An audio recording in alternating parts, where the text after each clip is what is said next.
everybody, my name is Verbatim B, and this is the first video in a series I have planned about the history of home video game consoles. This episode is about the advent of the first consoles and the reign of the first-gen machines. So with that, let's jump into it. I want to start by defining what it means to be a first-gen console. Now, the key difference between the first two generations is the fact that the first games were built into the system. They were a native part of the hardware rather than a cartridge or a ROM that could be switched out to play other games.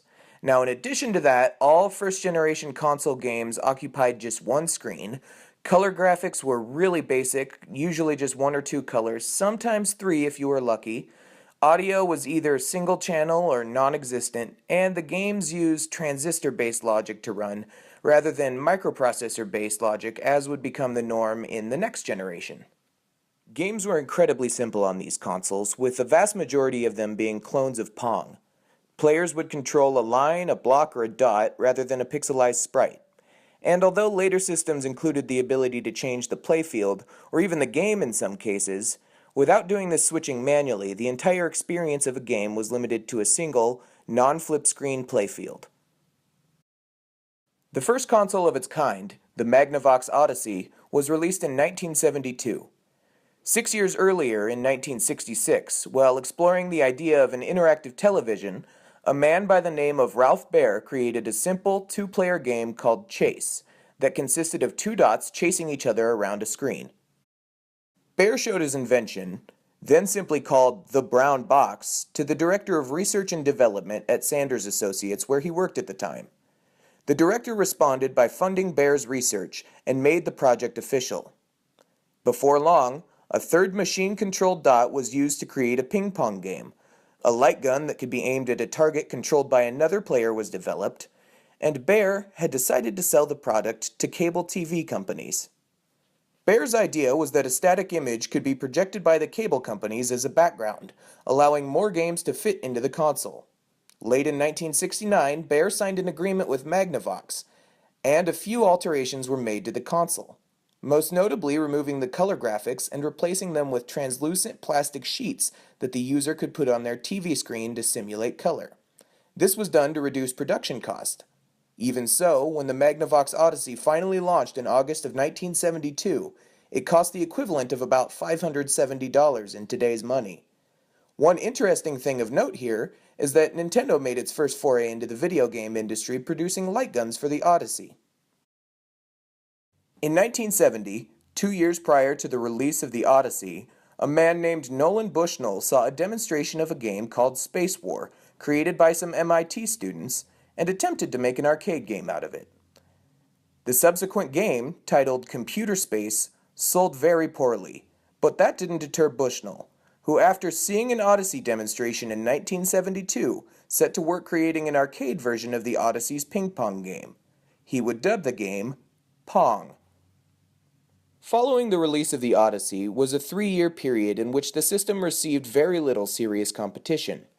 However, Christmas season of 1975 would see video games reach widespread popularity with the release of Atari's home version of Pong. Home Pong sold incredibly well, and its success caused hundreds of clones to flood the market in the following months. Some of these clones are the Coleco Telestar, which was a success in and of itself with 14 models being produced. The Binatone TV Master, which dominated a large portion of the European market, and Nintendo's Color TV game series, which, in addition to being Nintendo's first consoles, were the best sellers in the burgeoning Japanese market. In 1974, Ralph Baer convinced Magnavox to sue Atari, Bally, and Midway. Magnavox and Sanders Associates claimed that Pong and other variations were copied from the ping-pong game on the Odyssey. The judge had a look of the circuitry of a cabinet of Pong and saw a demonstration of the ping-pong game on the Odyssey and ruled in Baer's favor. Over the next 20 years, Magnavox won over $100 million in lawsuits.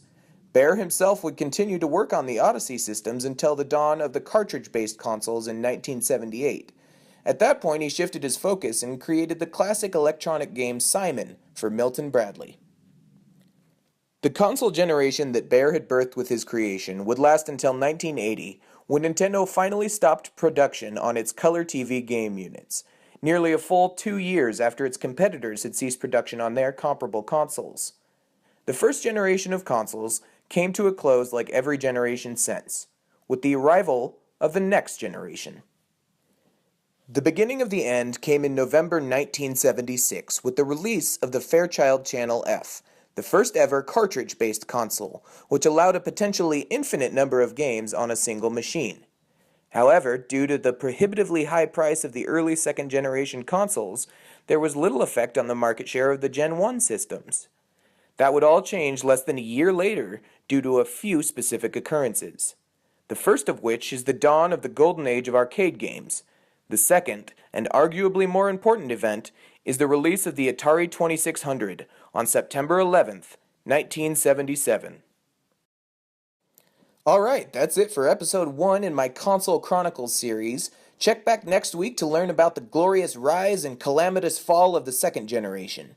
If you guys enjoyed the video, please drop a like below and subscribe for more videos like this, along with news, reviews, and points of view. I've been Verbatim B. Thanks for watching.